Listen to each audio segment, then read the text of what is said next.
আজ দু একদিন খুব বৃষ্টি হচ্ছে। ঢাকা বিভিন্ন অঞ্চলগুলো জেলাগুলোতে বন্যা কবলিত হয়ে গেছে, এবং এর মধ্যে আরেকটা জিনিস হইতেছে যে ঘন ঘন বিয়ে হইতেছে। ঘন ঘন বিয়ে হইতেছে, এর মধ্যে যে একটু শীতের প্রভাব হচ্ছে, কিন্তু ইতিমধ্যে বিয়ের প্রভাবটা বেড়ে গেছে।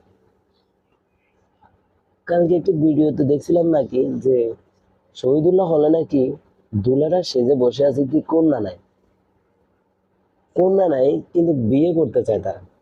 তারা যেন বিয়ে করতে চায়, ব্যাচেলার মানুষ, তাদের একটু শীতের মৌসুম আসতেছে, খরচও কম, অতি তাড়াতাড়ি তারা বিয়ে সেরে দেবে। ভাই, তোমরা বসে না থাকি তোমরা আন্দোলন করো, তোমরা আন্দোলনের নাইমা যাও, তাহলে তোমাদের বিয়ে হয়ে যাবে।